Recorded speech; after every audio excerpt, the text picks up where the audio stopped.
Hello, Delhi വ്ലോഗിൻ്റെ second പാർട്ടിലേക്ക് സ്വാഗതം. Okay, കഴിഞ്ഞ വീഡിയോയിൽ ഡൽഹിയിലെ ഇന്ത്യ ഗേറ്റും ലോട്ടസ് ടെമ്പിളൊക്കെ കണ്ടു. ഇനി ലോട്ടസ് ടെമ്പിളൊക്കെ കണ്ട് നെക്സ്റ്റ് ഡെസ്റ്റിനേഷനിലേക്ക് പോവുകയാണ്. പോകുന്നത് റാപ്പിഡോ ബൈക്സ് എടുത്തിട്ടാണ്. ആ വണ്ടി ഓടിക്കുന്നത് ഏതോ ഒരാളാണ്. റാപ്പിഡോ ബൈക്സ് സേഫ് ആണോ എന്ന് ചോദിച്ചു കഴിഞ്ഞാൽ ഇറ്റ് ഡിപ്പെൻസ്. എനിക്ക് ഇതുവരെ ബാഡായിട്ടുള്ള എക്സ്പീരിയൻസ് ഒന്നും ഉണ്ടായിട്ടില്ല, പക്ഷേ വളരെ കംഫർട്ടബിളാണ്. ആൻഡ് ടാക്സിയൊക്കെ വെച്ച് കമ്പയർ ചെയ്ത് നോക്കുമ്പോൾ ഇത് വളരെ ചീപ്പാണ് ട്രാവൽ ചെയ്യാനായിട്ട്. അങ്ങനെ നെക്സ്റ്റ് ഡെസ്റ്റിനേഷൻ ആയ ഹോസ് ഗാസ് വില്ലേജിലാണ് എത്തിയിരിക്കുന്നത്. ചെന്ന ഉടനെ നമ്മൾ ആദ്യം നമ്മളുടെ വയറിനെയാണ് പരിഗണിക്കുന്നത്. സോ ഒരു റെസ്റ്റോറൻറ്റിൽ കയറി നൂഡിൽസ്, മൊയ്ത്തോ, ഫ്രൈസ് ഒക്കെയാണ് ഓർഡർ ചെയ്തത്. സ്ട്രീറ്റ് ഫുഡ് ഒഴിവാക്കി റെസ്റ്റോറൻറ്റ്സിൽ കയറി ഫുഡ് കഴിക്കുന്നതിൻ്റെ മെയിൻ ഉദ്ദേശം മൊബൈൽ ചാർജ് ചെയ്യാനുള്ളതാണ്. ഐഫോണാണ്, അതുകൊണ്ട് ചാർജൊക്കെ ഏതോ വഴിക്ക് ഇറങ്ങിപ്പോയി. സോ ചാർജ് ചെയ്യാൻ വേണ്ടിയിട്ടും കൂടിയാണ് റെസ്റ്റോറൻറ്റിൽ പോയി ഫുഡ് കഴിക്കുന്നത്. അങ്ങനെ എല്ലാം കഴിഞ്ഞിറങ്ങിയപ്പോൾ ചെറുതായിട്ടൊന്ന് ടൈം വൈകി. ഞാൻ പോകാൻ ഉദ്ദേശിച്ച എൻ്റെ സ്പോട്ട് ക്ലോസ് ചെയ്തു. അതായത് ഇവിടുത്തെ സുൽത്താൻ പണ്ട് കെട്ടിയൊരു വാട്ടർ റിസർവോയർ ഉണ്ട്. അതിന് ചുറ്റുമുള്ള ഒരു ഏരിയയിൽ ഇപ്പോൾ അതൊരു ഷോപ്പിംഗ് കോംപ്ലക്സ് പോലെയൊക്കെ ആക്കി വന്നേക്കാണ്. ആ റിസർവോയർ എന്ന് പറയുന്ന ഒരുപാട് ഫിലിംസൊക്കെ അവിടെ ഷൂട്ട് ചെയ്തിട്ടുണ്ട്. ഫോർ എക്സാമ്പിൾ റോക്ക് സ്റ്റാർ, എൻ്റെ ഒരു ഫേവറേറ്റ് മൂവി, അതിലൊരു സോങ്ങിൽ ഒരു പഴയ റോയൽ ഫോർട്ട് പോലത്തെ ഒരു സ്പേസിൽ അവർ എക്സ്പ്ലോർ ചെയ്യുന്ന കുറച്ച് ഫ്രെയിംസ് ഉണ്ട്. അപ്പോൾ എനിക്കത് ഇഷ്ടപ്പെട്ട ഫ്രെയിംസ് ആയിരുന്നു. അപ്പോൾ ഹോസ് ഗാസിനെ കുറിച്ച് ഞാൻ സെർച്ച് ചെയ്തപ്പോൾ ഈ മൂവിയിലെ ഈ സ്പോട്ട് തന്നെയാണ് അത് മനസ്സിലായപ്പോഴാണ് ഓക്കെ എന്നാൽ നെക്സ്റ്റ് ഹോസ് ഗാസ് എന്ന് വിചാരിച്ച് പോയത്. പക്ഷെ എൻ്റെ കഷ്ടകാലത്തിന് അത് അടച്ചുപോയി. അതുകൊണ്ട് ചുറ്റുമുള്ള ഷോപ്പിംഗ് കോംപ്ലക്സ് പോലെ കുറച്ച് ഏരിയാസ് ഉണ്ട്. ആ ഏരിയ മൊത്തം എക്സ്പ്ലോർ ചെയ്തിട്ട് തിരിച്ചു പോകാമെന്ന് കരുതി. ഇനി ഒരിക്കലും ഡൽഹി വരുവാണെങ്കിൽ ഹോസ് ഗാസ് എന്തായാലും പോയി കാണണം എന്ന് ഞാൻ മനസ്സിലുറപ്പിച്ച് തിരിച്ചത് ആ ഹോസ്റ്റലിലേക്ക് പോവാണ്. ഹോസ്റ്റലിൽ ജസ്റ്റ് ബാഗ് വെച്ചിട്ട് ഇറങ്ങി പോകുന്നതാണല്ലോ. ഇനി ചെന്നിട്ട് വേണം ഒന്ന് അവിടെ എല്ലാം സെറ്റിൽ ചെയ്ത് കിടന്നുറങ്ങാൻ. നാളെ അടുത്ത കുറച്ച് സ്പേസസ് കണ്ടിട്ട് നാളെ വൈകുന്നേരത്തെ ഫ്ലൈറ്റിന് എനിക്ക് പോകാനുള്ളതാണ്. അതുകൊണ്ട് ഇന്ന് നേരത്തെ പോയി കിടക്കുകയാണ്. മാത്രമല്ല ചില പ്ലേസസിൽ ട്രാവൽ ചെയ്യുമ്പോൾ എനിക്ക് രാത്രി ഒരു 8-8:30 ആയിക്കഴിഞ്ഞാൽ പിന്നെ അങ്ങോട്ട് എക്സ്പ്ലോർ ചെയ്യണം എന്നങ്ങ് തോന്നാറില്ല. അതല്ലെങ്കിൽ അത്രയും അർബൻ ഏരിയാസ് ആയിരിക്കണം. അതല്ലെങ്കിൽ എനിക്ക് എൻ്റെ ഉള്ളിൽ തന്നെ ഒരു ഇൻറ്റ്യൂഷൻ ഉണ്ടാവും, ഒറ്റയ്ക്ക് യാത്ര ചെയ്യുന്നതാണ് ഈ സ്ഥലം അതിന് സേഫ് അല്ല എന്ന് തോന്നും. അങ്ങനെയുള്ള സ്ഥലങ്ങളിൽ ഞാൻ രാത്രി അങ്ങനെ യാത്ര ചെയ്യാറില്ല, ഓൺലി പകൽ. ഏത് സ്ഥലത്ത് ട്രാവൽ ചെയ്യുമ്പോഴായിരിക്കും ചില സ്ഥലങ്ങളിലൊക്കെ നമ്മൾ ഇറിറ്റേറ്റ് ചെയ്യുന്ന എന്തെങ്കിലും ഒരു ഫാക്ടർ അവിടെ ഉണ്ടാവും. ബാക്കി എല്ലാം നല്ലതായിരിക്കും. ഈ ഒരൊറ്റ ഫാക്ടർ കാരണം നമുക്ക് ഭയങ്കരമായിട്ട് പിസ്ഡ് ഓഫ് ആവും. ഇപ്പോൾ മൈസൂരൊക്കെ ആണെങ്കിൽ അവിടുത്തെ റാഷ് ഡ്രൈവിംഗ് ഒക്കെ എനിക്ക് ഭയങ്കരമായിട്ട് ഇറിറ്റേഷൻ തന്നിട്ടുണ്ടായിരുന്നു. അതുപോലെ എനിക്ക് ഇവിടുത്തെ ഒരു സംഭവം എന്താണെന്നറിയോ, ഇവരുടെ ഈ ഹോൺ അടിക്കൽ. ഇവിടെയുള്ള ആൾക്കാർ അവരുടെ വണ്ടിയുടെ ഹോണിൽ കയറി അങ്ങ് ഇരിക്കുക, കൈയെടുക്കുകയില്ല, ഇങ്ങനെ അടിച്ചുകൊണ്ടിരിക്കും. എൻ്റെ പൊന്നെ ചെവിയിലെ കടന്നൽ കൂടെ ഇളകുന്ന പോലത്തെ ഒരു ഫീലാണ്. ആ ട്രാഫിക്കിൻ്റെ ആക്ച്വൽ ഫുട്ടേജ് ഞാൻ ശരിക്കും എടുത്തിട്ടില്ല, കാരണം 2 കൈയും കൊണ്ട് ചെവി പൊത്തുമ്പോൾ ഞാൻ എങ്ങനെ വീഡിയോ എടുക്കും. അമ്മാതിരി ഹോണടിയായിരുന്നു അവിടെ. ഞാൻ ഇച്ചിരി സമാധാനമായിട്ടുള്ളൊരു സ്പേസിലേക്ക് എത്തിയപ്പോൾ എനിക്ക് പെട്ടെന്ന് പണ്ട് മുംബൈ പോയൊരു ഫീല് വന്നു. മുംബൈയിലൊരു ഓൾഡ് ബാങ്ക് ഏരിയ എന്ന് പറഞ്ഞൊരു സ്ഥലമുണ്ട്, ബാങ്ക് സിറ്റി എന്നൊക്കെ പറഞ്ഞ്.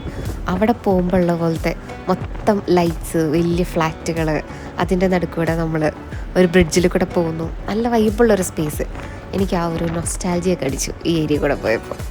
അങ്ങനെ രാത്രിയത്തെ സർക്യൂട്ടൊക്കെ കഴിഞ്ഞ് തിരിച്ച് ഹോസ്റ്റലിലേക്ക് എത്തിയപ്പോഴത്തേക്കും അവിടെ രാവിലെ ഞാൻ വന്ന സമയത്ത് അധികം ആൾക്കാരൊന്നും ഉണ്ടായിരുന്നില്ല, അതുകൊണ്ട് ആരെയും പരിചയപ്പെട്ടില്ല. അപ്പോൾ ചെന്നപ്പോൾ കുറേ ആൾക്കാരുണ്ടായിരുന്നു. അപ്പോൾ അവരുടെ അടുത്തൊക്കെ ജസ്റ്റ് പരിചയപ്പെട്ടു. പിന്നെ അവരുടെ ലിവിങ് റൂമിൽ പോയിരുന്ന് അവിടെ jailer movie, Tamil movie play ചെയ്തിട്ടുണ്ടായിരുന്നു. അപ്പോൾ അതൊക്കെ കണ്ട് ഉറക്കം വരുന്നവരിരുന്നു. കുറച്ച് വീഡിയോസും ഫോട്ടോസൊക്കെ എഡിറ്റ് ചെയ്യാനൊക്കെ ഉണ്ടായിരുന്നു ഇൻസ്റ്റാഗ്രാമിലിടാൻ. അത് ചെയ്തു. ഫ്ലൈറ്റ് ബുക്ക് ചെയ്തതൊക്കെ ചെക്ക് ഇൻ ചെയ്ത് വെച്ചു. അതായത് നെക്സ്റ്റ് ഡേ ആണ് വൈകിട്ട് എനിക്ക് പോകാനുള്ളത്. അങ്ങനെ കുറച്ച് സംഭവങ്ങളൊക്കെ ചെയ്തു. അവിടെ കുറേ ആൾക്കാരുള്ളത്, കുറച്ച് പേര് ബുക്ക് വായിക്കുന്നു, കുറേ പേര് എന്നെ പോലെ മൂവി കാണുന്നുണ്ട്, വേറെ ചിലർ വർക്ക് ചെയ്യുന്നുണ്ട്, പിന്നെ കുറച്ച് പേര് ഇതേപോലെ മൊബൈലിൽ നോക്കിക്കൊണ്ടിരിക്കുന്നുണ്ട്. അങ്ങനെ ഉറക്കം വരുന്നവരെ അവിടെ തന്നെ സ്പെൻഡ് ചെയ്തു. ഇനി നാളെ പോകാനുള്ള സ്ഥലങ്ങൾ പ്ലാൻ ചെയ്യുന്നതും സ്കെഡ്യൂൾ ചെയ്യുന്നതൊക്കെ ഇതേപോലെ തലേന്ന് രാത്രി കിടക്കുന്നതിന് മുമ്പാണ്. പിന്നെ രാവിലെ എന്നെ പിക്ക് ചെയ്യാൻ വേണ്ടിയിട്ട് നമ്മുടെ നേരത്തെ പറഞ്ഞ ടാക്സി ഡ്രൈവർ ചേട്ടനുണ്ടല്ലോ, സന്ദീപ് സിംഗ്, പാജീനെ വിളിച്ചു, മെസ്സേജൊക്കെ ഇട്ട് വെച്ചു എത്ര മണിക്ക് വരണം പിക്ക് ചെയ്യാമെന്നൊക്കെ. അങ്ങനെ എല്ലാം കഴിഞ്ഞിട്ടാണ് റൂമിൽ കിടക്കാൻ പോയത്. പിറ്റേ ദിവസം രാവിലെ എണീറ്റ പാടെ ഞാൻ എൻ്റെ ലഗേജൊക്കെ എടുത്ത് പുറത്ത് കൊണ്ടുവന്ന് വെച്ചു റൂമിന്. കാരണം റൂമിൽ ഡോർമെട്രി ആണല്ലോ, മിക്സഡ് ഡോർമെട്രി ആണ്. അപ്പോൾ ഒരുപാട് ബോയ്സ് വന്ന് കിടപ്പുണ്ടായിരുന്നു. അപ്പോൾ അവർക്ക് ഞാൻ എണീക്കുന്നതും ഇറങ്ങുന്നതൊക്കെ ഒരു ഡിസ്റ്റർബൻസ് ആവണ്ടല്ലോ എന്ന് കരുതി എല്ലാം എടുത്ത് പുറത്ത് കൊണ്ടുവച്ചിട്ടാണ് ഞാൻ രാവിലെ ഫ്രഷ് ആവാൻ നിൽക്കുന്നത്. ഇതായിരുന്നു കേട്ടോ അവരുടെ അപ്സ്റ്റേഴ്സിലെ ഏരിയ. ഇപ്പോൾ കാണിച്ചതാണ് വാഷ്റൂം, ഒരു കോമൺ ബാത്ത് ബാത്റൂം പോലെ. അങ്ങനെ ഫ്രഷൊക്കെ ആയിട്ട് നമ്മുടെ പാജി വന്നു. പുള്ളിയുടെ കാറിൽ കയറിയിട്ട് ഇന്ന് നമ്മളുടെ നെക്സ്റ്റ് ഡെസ്റ്റിനേഷനായിട്ട് പോകുന്നത് റെഡ് ഫോർട്ടാണ്. ഇന്നത്തെ travel agenda actually red fort മാത്രമല്ല, റെഡ് ഫോർട്ട് അത് കഴിഞ്ഞിട്ട് അടുത്ത് ജുമാ മസ്ജിദ്, പിന്നെ അതിൻ്റെ അടുത്ത് ചാന്ദിനി ചൗക്കിൽ സ്ട്രീറ്റ് ഷോപ്പിംഗ് ചെയ്യാൻ, അങ്ങനെ കുറച്ച് പരിപാടികൾ, മൂന്ന് പരിപാടികൾ ഇന്ന് പിടിച്ചിട്ടുള്ളൂ. കാരണം അതിനുള്ള ടൈമുള്ളൂ. അത് കഴിഞ്ഞ് ആളെ എയർപോർട്ടിൽ ഡ്രോപ്പ് ചെയ്യും. അതോടെ എല്ലാം ശുഭം. പാജി അത്ര ടോക്കറ്റീവ് ഒന്നും അല്ല കേട്ടോ, കുറച്ച് ഇൻട്രോവേർട്ടോ. അങ്ങോട്ട് കുത്തി ചോദിച്ചാൽ മാത്രമേ എന്തെങ്കിലുമൊക്കെ സംസാരിക്കുകയുള്ളൂ. അങ്ങനെ കണ്ടിന്യൂസ് സംസാരിക്കുകയും സാധാ ഡ്രൈവേഴ്സിനെ പോലെ ബ്ലാ ബ്ലാ ബ്ലാ ഒത്തിരി വർത്തമാനം പറയുന്ന ആളൊന്നുമല്ല. അപ്പോൾ ഹോസ്റ്റലിൽ നിന്ന് ഇറങ്ങിയിട്ട് ആദ്യം പോയത് എനിക്ക് ബ്രേക്ക്ഫാസ്റ്റ് കഴിക്കാനായിട്ടൊരു സ്പോട്ടിൽ കൊണ്ടുപോകാൻ പറഞ്ഞു. അങ്ങനെ പുള്ളിക്കാരൻ എന്നെ ഒരു സ്ഥലത്തേക്ക് കൊണ്ടുപോവാണ്. സ്ഥലത്തിൻ്റെ പേരൊന്നും എനിക്കറിയില്ല.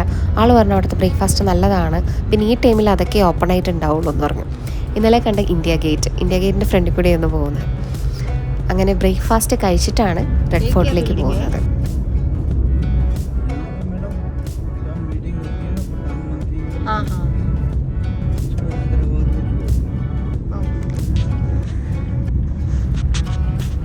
ബ്രേക്ക്ഫാസ്റ്റ് കഴിക്കാൻ ഈ ഷോപ്പിലാണ് പാജി എന്നെ കൊണ്ടുവന്നത്. ഇതായിരുന്നു ആ ഏരിയയിൽ ഓപ്പൺ ആയിട്ടുണ്ടായിരുന്നുള്ളൊരു ഷോപ്പ്. എന്നിട്ട് ഞാൻ പൂരി മസാലയും ആണ് പറഞ്ഞിട്ടുണ്ടായിരുന്നത്. അതായത് പൂരിയും പിന്നെ കടലക്കറിയാണ് പറഞ്ഞത്. പക്ഷേ ഇവർ ഇതിൻ്റെ ഒപ്പം സൈഡായിട്ട് സവാള ഇങ്ങനെ അരിഞ്ഞതും അതിൻ്റെ ഒപ്പം പിക്കിളും തരും. ഇത് എന്ത് തരം കോമ്പിനേഷനാണെന്ന് എനിക്ക് ഒരു പിടുത്തവും ഇല്ല. അങ്ങനെ ഫുഡൊക്കെ കഴിച്ചിട്ട്, ഇത് ആക്ച്വലി ഒരു റെസ്റ്റോറൻറ്റ് കം ബേക്കറിയും കൂടിയാണ്. ഞാൻ ഫുഡ് കഴിക്കാൻ പോയപ്പോൾ ആ മനുഷ്യനെ വിളിച്ചതാട്ടോ, എൻ്റെ ഒപ്പം ബ്രേക്ക്ഫാസ്റ്റ് കഴിക്കാൻ പോയി. ഞാൻ എന്തായാലും ഒറ്റയ്ക്കല്ലേ, കമ്പനി താന്ന് പറഞ്ഞപ്പോൾ മുപ്പര് വേണ്ടാന്ന് പറഞ്ഞു. എന്നിട്ട് ഞാൻ കഴിച്ചിറങ്ങാൻ നിൽക്കുമ്പോൾ നോക്കിയപ്പോൾ ആളൊരു സ്വീറ്റ്, രാവിലെ തന്നെ വെറും വയറ്റിൽ എന്തോ ഒരു സ്വീറ്റ് അടിച്ച് കയറ്റുക. ചോദിച്ചാൽ പുള്ളി അറിയുക ഇതാ പുള്ളിയുടെ ബ്രേക്ക്ഫാസ്റ്റ് എന്ന്. അപ്പം എനിക്കും കൊതിയായി. ഞാനിപ്പോൾ ഒരു മോത്തിച്ചൊല്ലിട് വാങ്ങി കഴിച്ചു. പറയാതെ വയ്യ, മുടിഞ്ഞ സ്വാദായിരുന്നു ഈ സാധനത്തിന്. ഇവിടെ നമ്മുടെ നാട്ടിലൊന്നും കിട്ടുന്ന സാധനമേ അല്ല, എന്തോ ഹെവൻലി സ്വീറ്റായിട്ട് തോന്നി എനിക്ക്. ഡൽഹിയിലെ സ്വീറ്റ്സൊക്കെ വേറെ ലെവലാണ്. ഇങ്ങനെ റെസ്റ്റോറൻറ്റിൽ നിന്ന് ഇറങ്ങിക്കഴിഞ്ഞപ്പോൾ കണ്ട കാഴ്ച ഇത് നല്ല രസമില്ലേ. രാവിലത്തെ ദിവസം അങ്ങോട്ട് സെറ്റാക്കാൻ വേണ്ടിയിട്ട് കണ്ട കാഴ്ച പോലെ.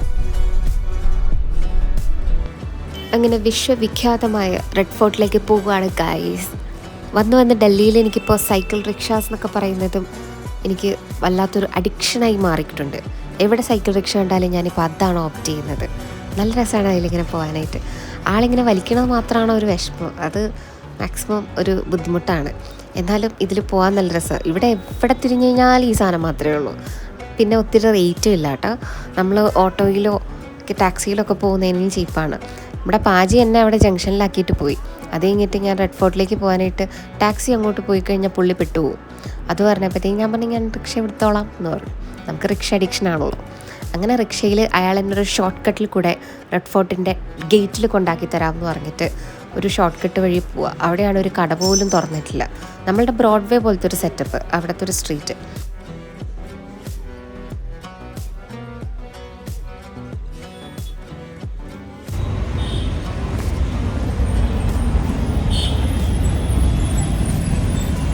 റെഡ് ഫോർട്ടിൽ ചെന്നപ്പോൾ തന്നെ ആദ്യം കണ്ണിൽ പെട്ടത് സൈഡിൽ കാണുന്നൊരു കുഞ്ഞു കോട്ടയുണ്ട്. ഈ സംഭവം ഇത് നല്ല രസമുണ്ടായിരുന്നു കാണാനായിട്ട്. ഇനി അവിടെ ചെല്ലുമ്പോൾ ഈ എൻട്രി ഫീ ആയിട്ട് അവർ ലിക്വിഡ് മണി മാത്രമേ എടുക്കുകയുള്ളൂ. ഇതാണ് എനിക്കിഷ്ടമല്ലാത്തത്. കയ്യിൽ ക്യാഷായിട്ട് വെച്ച് കഴിഞ്ഞാൽ വല്ലവൻ അടിച്ചുകൊണ്ട് പോകുമല്ലോ എന്ന് വിചാരിച്ചിട്ട് ഒന്നും ക്യാഷായിട്ട് വയ്ക്കാത്തത്. അപ്പോൾ ഇങ്ങനെയുള്ള സ്ഥലങ്ങളിൽ ചെല്ലുമ്പോൾ അവർ ലിക്വിഡ് മണി വയ്ക്കും. അപ്പം എൻ്റെ കയ്യിൽ ഗൂഗിൾ പേ മാത്രമേ ഉള്ളൂ. പിന്നെ എന്ത് ചെയ്തു, നമ്മളവിടെ ക്യൂ നിന്നൊരു ചേട്ടൻ്റെ അടുത്ത് പോയിട്ട് ഹെൽപ്പ് ചോദിച്ചു. അപ്പോൾ പുള്ളിയുടെ കയ്യിൽ നിന്ന് ക്യാഷ് എടുത്ത് പേ ചെയ്തു. പുള്ളിക്ക് ടിക്കറ്റ് എടുത്ത കൂട്ടത്തിൽ എനിക്കും ടിക്കറ്റ് എടുത്തു. എന്നിട്ട് ഞാൻ പുള്ളിക്ക് ഗൂഗിൾ പേ ഇട്ട് കൊടുത്തു. അങ്ങനെ നമ്മൾ എന്തെങ്കിലും ചെയ്യണം എന്ന് വിചാരിച്ചു കഴിഞ്ഞാൽ നമ്മൾ അതിനുള്ള വഴി കണ്ടെത്തണം. മാർഗമല്ല ലക്ഷ്യമാണ് പ്രധാനം എന്ന് ഗീതയിൽ പോലും പറഞ്ഞിട്ടില്ലേ. ഏത് എൻട്രി ടിക്കറ്റ് എടുത്തു കഴിഞ്ഞാൽ പിന്നെ ഇതിൻ്റെ എൻട്രൻസിലേക്കുള്ളൊരു നടപ്പുണ്ട്. അതായത് ഫോർട്ടിൻ്റെ പെരിമീറ്ററോളം നീളത്തിലുള്ള ഒരു നടപ്പ്. അത് എനിക്കത്ര തീരെ ഇഷ്ടപ്പെട്ടൊന്നുമില്ല, കാരണം നല്ല വെയിലൊക്കെ ഉണ്ടായിരുന്നു. പക്ഷേ പോകുന്ന വഴി മൊത്തം റെഡ് ഫോർട്ടിൻ്റെ ഒരു സൈഡ് ഭാഗം കാണുന്നതുകൊണ്ട് നമുക്ക് ഇൻട്രസ്റ്റഡ് ആയിരിക്കും നടക്കാൻ. മാത്രമല്ല ഫുൾ കിളികളാണ്, എവിടെ തിരിഞ്ഞാലും കിളികളുടെ ഒച്ചയും ബഹളവും മാത്രമേ കേൾക്കാനുള്ളൂ. അതുകൊണ്ടൊരു ജോളി മൂഡിൽ അങ്ങനെ നടന്നൊക്കെ പോകും. പിന്നെ തീരെ നടക്കാൻ താല്പര്യമില്ലാത്തവർക്ക് ചെറിയൊരു വെഹിക്കിളുണ്ട് അതിൻ്റെ ഉള്ളിൽ, അതിൽ നമുക്ക് കൊണ്ടുപോകാം. പക്ഷേ അനാവശ്യമായിട്ട് ഒഴിവാക്കാൻ പറ്റുന്ന എന്തെങ്കിലും എക്സ്പെൻസൊക്കെ ഉണ്ടെങ്കിൽ നമുക്ക് ഒഴിവാക്കണം എന്നാണ് ഞാൻ പഠിച്ച പാഠം ട്രാവൽ ചെയ്യുമ്പോൾ. ബിക്കോസ് അനാവശ്യമായിട്ടൊക്കെ സ്പെൻഡ് ചെയ്ത് കഴിഞ്ഞാൽ വിചാരിച്ച പോലെ നമുക്ക് ലക്ഷറിയിൽ നാട്ടിലെത്താൻ പറ്റില്ല എന്ന് വരും. വെറുതെ എന്തിനാണ് റിസ്ക് എടുക്കുന്നത്, അതുകൊണ്ട് നമ്മൾ അതിനൊന്നും പോയില്ല. ഇതാണ് റെഡ് ഫോർട്ടിൻ്റെ ഫ്രണ്ട് വ്യൂ. അതിൻ്റെ നേരെ ഓപ്പോസിറ്റ് കാണുന്നൊരു അമ്പലമാണത്.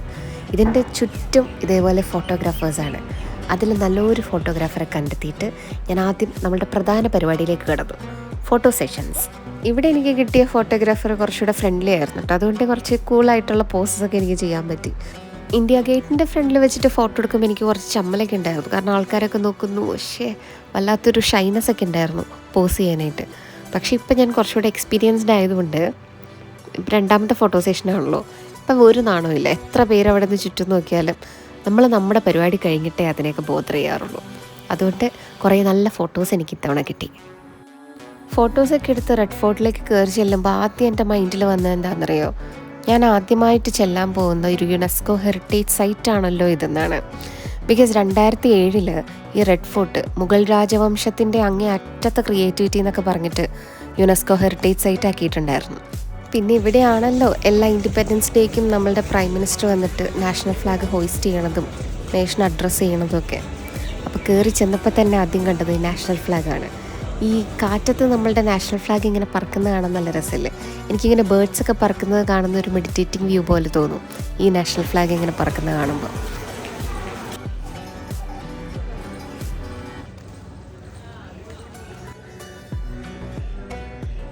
ഫോർട്ടിൻ്റെ അകത്ത് കയറിയ പാടെ എൻ്റെ കണ്ണുടക്കിയത് റൈറ്റ് സൈഡിൽ കണ്ടതായി സിൽവർ ജ്വല്ലറി ഷോപ്പിലാണ്.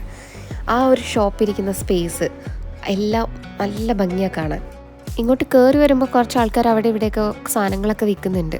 പക്ഷേ ഈ ഒരു സ്പോട്ട് ഒരു പ്രാവശ്യം കണ്ടു കഴിഞ്ഞ് ഫ്രെയിം മനസ്സിൽ നിന്ന് പോവില്ല.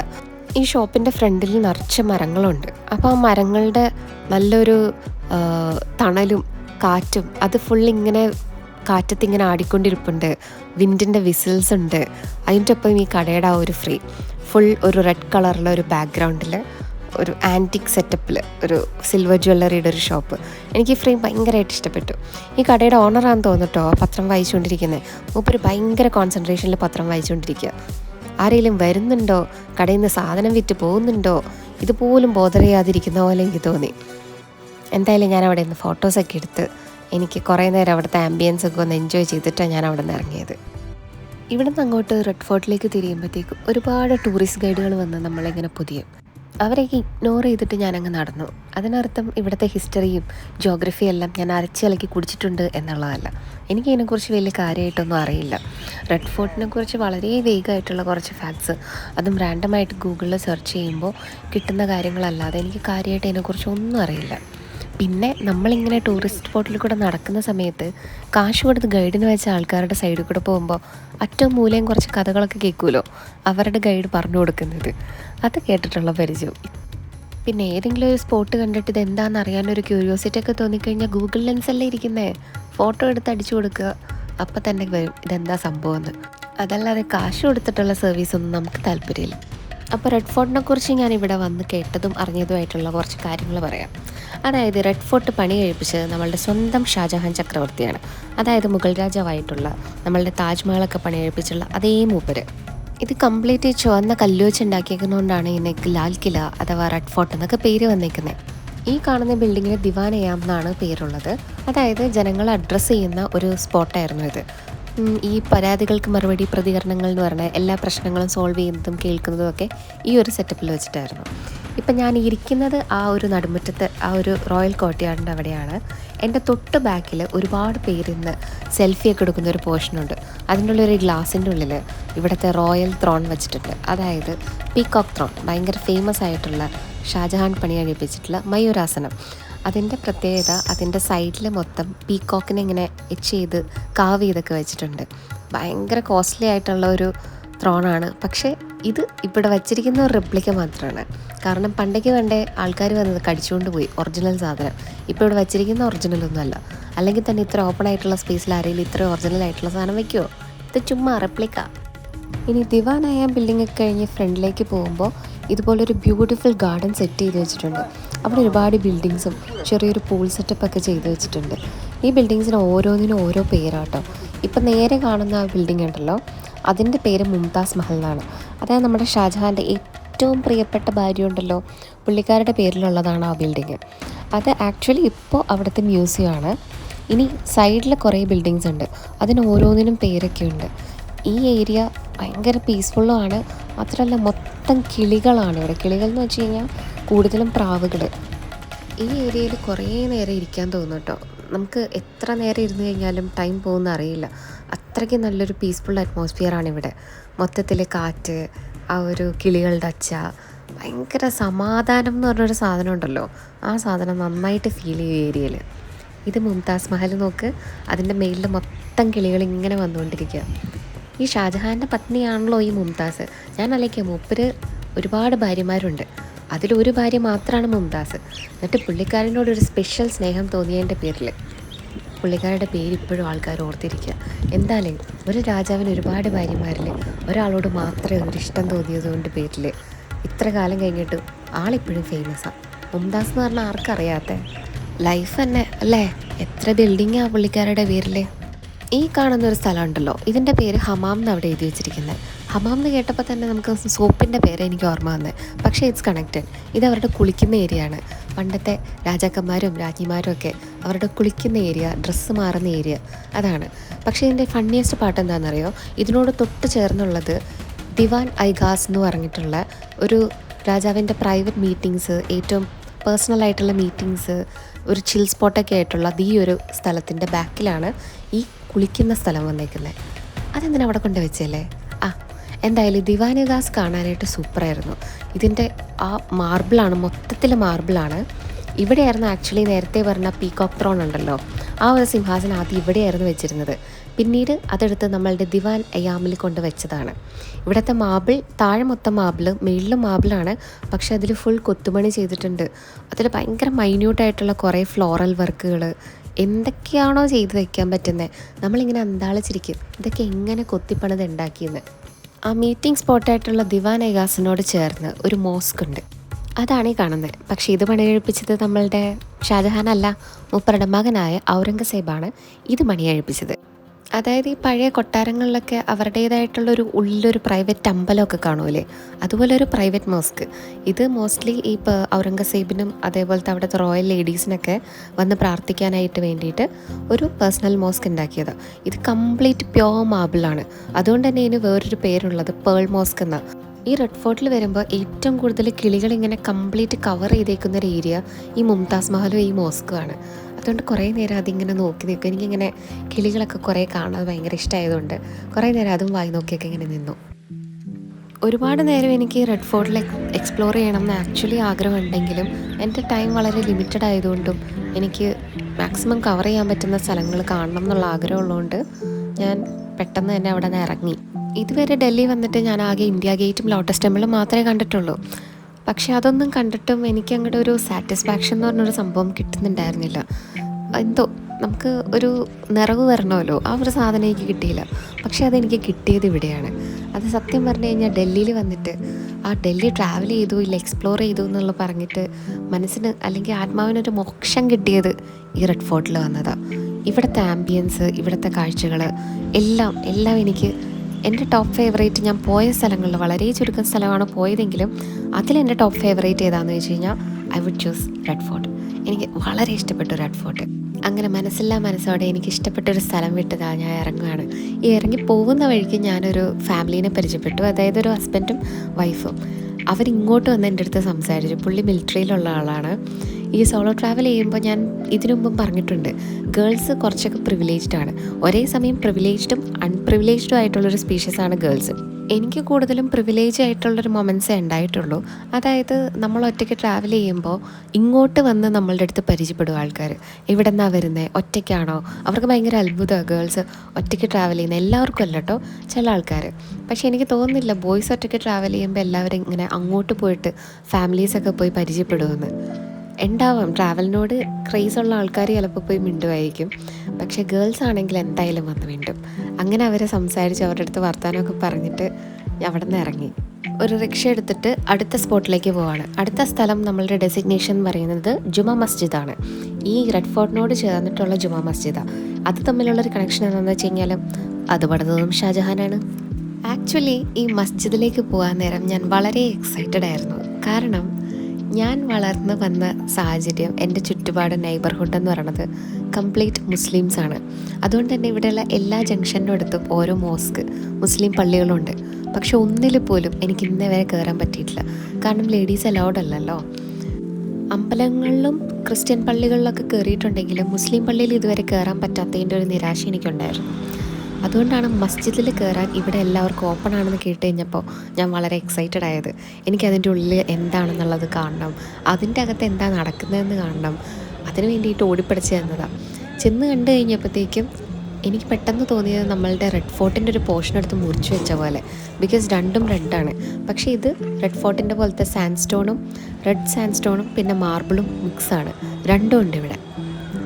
ഞാൻ ചെന്ന സമയം നല്ല നട്ടുച്ചയായതുകൊണ്ട് നല്ല വെയിലും നല്ല പൊരിഞ്ഞ ചൂടുമായിരുന്നു. ഒരുപാട് ആൾക്കാരും ഉണ്ടായിരുന്നു. എന്നിട്ട് നടന്ന് ആ മോസ്കിൻ്റെ ഒരു ഏരിയയിലേക്ക് ചെന്ന് കഴിഞ്ഞപ്പോൾ അതിൻ്റെ അകത്തേക്ക് ചെന്ന ആ മൊമെൻറ്റിൽ വളരെ തണുപ്പ് ഫീൽ ചെയ്തു. ഇതെനിക്ക് കോമൺ ആയിട്ട് ഫീൽ ചെയ്തിട്ടുള്ളൊരു കാര്യമാണ് കേട്ടോ. ഇത് ഞാൻ ഭക്തി അങ്ങനത്തെ സംഭവത്തിൻ്റെ ബേസിൽ പറയുന്നല്ല. ഇതിപ്പോൾ അമ്പലത്തിലായാലും പള്ളിയിലായാലും ഈ മുസ്ലിം പള്ളിയിലായാലും എല്ലായിടത്തും കോമൺ ആയിട്ട് എനിക്ക് ഫീൽ ചെയ്തൊരു സംഭവം. ഇതിൻ്റെ അകത്തേക്ക് ചെല്ലുമ്പോൾ നമുക്ക് ഫീൽ ചെയ്യുന്നൊരു തണുപ്പുണ്ട്. അതെല്ലായിടത്തും ഒരേപോലെയാണ്. അതെനിക്ക് ഇഷ്ടപ്പെട്ടു. ഇവിടെ വന്ന് നോക്കിയപ്പോൾ അമ്പലത്തിലെ പോലെയോ ക്രിസ്ത്യൻ പള്ളികളിലെ പോലെയോ ഒരു വിഗ്രഹമോ സ്റ്റാച്ചുവോ ഒന്നുമില്ല. ഇതുവരെ കണ്ടിട്ടുള്ള എല്ലാ ആരാധനാ സ്ഥലങ്ങളിലും നമുക്കിതുപോലെ എല്ലാം കാണാം. ഈ പ്രാർത്ഥിക്കാനൊരു രൂപമുണ്ട്. ഇവിടെ അങ്ങനത്തെ ഒരു കൺസെപ്റ്റ് ഇല്ല. എവിടെയെങ്കിലുമൊക്കെ ഇരുന്നിട്ട് ആൾക്കാർ കണ്ണടച്ച് മതിലിൽ ഫേസ് ചെയ്തിട്ടൊക്കെ അവർ പ്രാർത്ഥിക്കുകയാണ് ചെയ്യുന്നത്. അപ്പം ഞാനതൊക്കെ കുറേ നേരം കണ്ടു നിന്നു. ആൾക്കാർ നിസ്കരിക്കുന്നതൊക്കെ ഞാൻ ഇതിനു മുമ്പ് കണ്ടിട്ടുണ്ട്. പക്ഷേ മോസ്കിൽ അവരെങ്ങനെയാണ് ആ റിച്വൽസ് ചെയ്യുന്നതെന്ന് ഞാൻ കണ്ടിട്ടില്ലായിരുന്നു. അതൊക്കെ കുറച്ച് നേരം കണ്ടു നിന്നു. അപ്പോൾ എനിക്ക് വളരെ സന്തോഷമായി. കാരണം നമ്മൾ കുറേ നാൾ ആഗ്രഹിച്ചിട്ടൊരു സ്ഥലം കാണാൻ പറ്റിയതിൻ്റെ സന്തോഷമായിരുന്നു. പക്ഷേ ഈ ക്രിസ്ത്യൻ പള്ളികളിലൊക്കെ ചെല്ലുമ്പോഴത്തേക്കും അവിടെ ആരും ഇങ്ങനെ ഒച്ചയും ബഹളവും ഒന്നും ഉണ്ടാക്കത്തൊന്നുമില്ല. ഇതിപ്പോൾ ടൂറിസ്റ്റ് സ്പോട്ടായിട്ട് ആൾക്കാർ വന്നുകൊണ്ടാണോ എന്നറിയില്ല, എല്ലാവരും ഭയങ്കര ബഹളമായിരുന്നു. ആ പിള്ളേരൊക്കെ അവിടെ കൂടി നടക്കുന്നു, അലറുന്നു, ബഹളം വയ്ക്കുന്നു. അത് മാത്രമേ എനിക്ക് ഇഷ്ടപ്പെട്ടില്ല. ഈ മോസ്ക് ഇല്ലേ പള്ളി എന്നൊക്കെ പറയുമ്പോൾ നമ്മൾ കുറച്ചൊരു പീസ്ഫുൾ അറ്റ്മോസ്ഫിയർ ആണല്ലോ പ്രതീക്ഷിക്കുന്നത്. അതവിടെ ഉണ്ടായിരുന്നില്ല. എല്ലാവരും ഇതൊക്കെ കണ്ടതിൻ്റെ എക്സൈറ്റ്മെൻറ്റൊക്കെ ആയിരിക്കാം മേ ബി. എന്നെ ഇവിടെ കൊണ്ടൊന്ന് ഡ്രോപ്പ് ചെയ്ത റിക്ഷാവാല എന്നെ വെയിറ്റ് ചെയ്യുന്നുണ്ടായിരുന്നു. പിന്നെ ചേട്ടൻ്റെ ഒപ്പം ഞാൻ ഇനി അടുത്ത സ്പോട്ടിലേക്ക് പോവാം. ഇനി പോകുന്നത് അവിടുത്തെ മെയിൻ ഒരു വൈബ് സ്ട്രീറ്റ് ആയിട്ടുള്ള ചാന്ദ്നി ചൗക്കിലേക്ക്. ചാന്ദ്നി ചൗക്ക് എന്നുള്ള പേര് എൻ്റെ മനസ്സിൽ കയറിയത് കഭി ഖുഷി കഭി ഗം സിനിമയിലാണ്. അതിൽ കജോൾ താമസിക്കുന്ന സ്ഥലം അവരെ എക്സ്പ്ലോർ ചെയ്യാനും അവർ ഷോപ്പിങ്ങിനൊക്കെ പോകുന്നത് ചാന്ദ്നി ചൗക്കാണല്ലോ. അതുകൊണ്ട് ആ പേര് എൻ്റെ മൈൻഡിൽ കിടപ്പുണ്ടായിരുന്നു. അപ്പോൾ പുള്ളിക്കാരൻ എന്നെ ചാന്ദ്നി ചൗക്കിലേക്ക് കൊണ്ടുപോയി. ആദ്യം പുള്ളി പറഞ്ഞു അവിടുത്തെ സ്വീറ്റ് ട്രൈ ചെയ്യണം എന്ന് പറഞ്ഞിട്ട് എന്നോടൊരു ജിലേബി വാങ്ങിക്കാൻ പറഞ്ഞു. ഞാൻ ആ ജിലേബി വാങ്ങിയതേ എനിക്ക് ഓർമ്മയുള്ളൂ. എൻ്റെ കണ്ണ് നിറഞ്ഞു പോയി. അത്രയ്ക്ക് മധുരം എന്ന് പറഞ്ഞിട്ടുണ്ടല്ലോ. ഞാൻ ഇത്രയും നാളും സ്കാമിലായിരുന്നു. എന്നെ സ്കാം ചെയ്തു എന്ന് എനിക്ക് തോന്നിയത്. ഞാൻ എൻ്റെ ജീവിതത്തിൽ ഇത്രയും നല്ല ടേസ്റ്റുള്ളൊരു ജിലേബി കഴിച്ചിട്ടില്ല. ഐ മീൻ ഞാൻ കഴിച്ച ഒന്നും ജിലേബിയേ അല്ല എന്ന് തോന്നിപ്പോയി. അത്രയ്ക്ക് സ്വാദായിരുന്നു ഈ ഒരു ഐറ്റത്തിന്.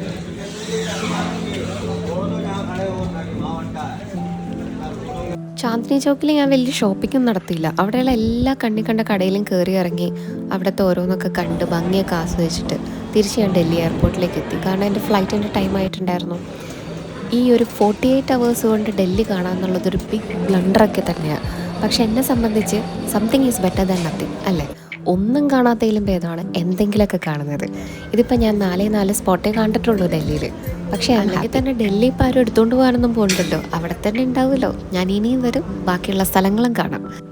സർക്കിട്ടൊക്കെ കഴിഞ്ഞൊന്ന് സെറ്റിലായി എയർപോർട്ടിൽ എത്തിക്കഴിഞ്ഞപ്പോഴാണ് വേറൊരു കാര്യം ശ്രദ്ധിച്ചത്. ഞാൻ ലഞ്ച് കഴിച്ചിട്ടുണ്ടായിരുന്നില്ല. ഇടയ്ക്ക് സ്ട്രീറ്റ് ഫുഡായിട്ട് കിട്ടിയ സ്വീറ്റ്സ് അല്ലാതെ കാര്യമായിട്ടൊന്നും അകത്തേക്ക് പോകാത്തതുകൊണ്ട് വയറെന്നെ അറിയാത്ത ഭാഷയിലൊക്കെ എന്തൊക്കെയോ വിളിച്ചു തുടങ്ങി. ലാസ്റ്റ് ഞാനൊരു സാൻഡ്വിച്ച് വാങ്ങിയിട്ട് കഴിച്ചു. ഇതാണ് ഇന്നത്തെ എൻ്റെ ലഞ്ച്. ട്രാവൽ ചെയ്യുന്ന സമയത്ത് ഫുഡ് കഴിക്കൽ വളരെ ശോകമാണ്, പ്രത്യേകിച്ച് ഒറ്റയ്ക്ക് ട്രാവൽ ചെയ്യുമ്പോൾ. അത് ആക്ച്വലി നല്ല ഹാബിറ്റല്ല, പക്ഷേ വിശപ്പറിയില്ല. ബിക്കോസ് നമുക്ക് പ്രാന്താണല്ലോ കറങ്ങണം കാണണം എന്നുള്ളത്. അതിൻ്റെ ഇടയിൽ എന്ത് ഫുഡ്. റിട്ടേൺ ഫ്ലൈറ്റ് എനിക്ക് വിസ്താരയാണ് കിട്ടിയത്, ഡൽഹി ടു കൊച്ചി. ഇപ്പം നിങ്ങൾ വിചാരിക്കും ഇന്നത്തെ എൻ്റെ ട്രാവലിൻ്റെ എക്സൈറ്റ്മെൻറ്റൊക്കെ അങ്ങ് തീർന്നു. എവിടെ തീരാൻ, ഈവനിങ് ടൈമാണ് മോനെ. ഞാൻ ഫ്ലൈറ്റ് കയറാൻ പോവാ. സൺസെറ്റ് ഉയരം കൂടുമ്പോൾ ചായയുടെ സ്വാദ് മാത്രമല്ല സൺസെറ്റിൻ്റെ ഭംഗിയും കൂടും. കണ്ടു നോക്ക്, ഫുൾ ക്ലൗഡ് ബെഡിൻ്റെ മേലിൽ സൂര്യൻ ഇങ്ങനെ അസ്തമിച്ചുകൊണ്ടിരിക്കുക. ഇതൊക്കെ ഇപ്പോഴും കാണുന്ന കാഴ്ചയാണോ? I am so excited. എനിക്ക് ഫ്ലൈറ്റിൽ പോകുമ്പോൾ ഇങ്ങനെ കാഴ്ചകൾ കാണുന്ന പ്രാന്താണെന്ന് ഞാൻ പറഞ്ഞിട്ടുണ്ടല്ലോ. അതുകൊണ്ട് ഫ്ലൈറ്റിൽ കയറി സൺസെറ്റും കഴിഞ്ഞ് ആ രാത്രിയായി ഇരുട്ട് ആവുന്നത് വരെ ആ പുറത്തെ കാഴ്ചകളും കണ്ട് ഫുൾ ടൈം ഞാൻ ആ വിൻഡോ സീറ്റിൽ ഇങ്ങനെ പുറത്തേക്കും കണ്ടുകൊണ്ടിരിക്കുമായിരുന്നു. ഈ വിസ്താര ഫ്ലൈറ്റിൽ ഞാൻ ആദ്യമായിട്ടാണ് കയറുന്നത്. അതുകൊണ്ട് ഇതിൻ്റെ ഉള്ളിലൊരു പിങ്ക് പേർപ്പിൾ കളർ ലൈറ്റ് ഇങ്ങനെയുള്ളത് നല്ല രസമാണ്. പേര് പോലെ സീറ്റിൻ്റെ ഇടയിലൊക്കെ നല്ല വിസ്താരമായിരുന്നു. ലാവിഷായിട്ടിരിക്കുകയും കിടക്കുകയൊക്കെ ചെയ്യായിരുന്നു. അങ്ങനെ എൻ്റെ ഡൽഹി വ്ലോഗ് ഇതാ ഇവിടെ അവസാനിക്കുവാണ്. ഞാൻ കൊച്ചിയിലെത്തി. ഇനി ഊബർ എടുത്ത് നേരെ വീട്ടിലേക്ക് പോവുകയാണ്. ഇനി നെക്സ്റ്റ് എൻ്റെ ട്രാവലിൻ്റെ വിശേഷങ്ങളും കാഴ്ചകളും ഒക്കെ ആയിട്ട് അടുത്തൊരു വ്ലോഗിൽ നമുക്ക് കാണാം. ഓക്കെ, അതുവരെ ബൈ.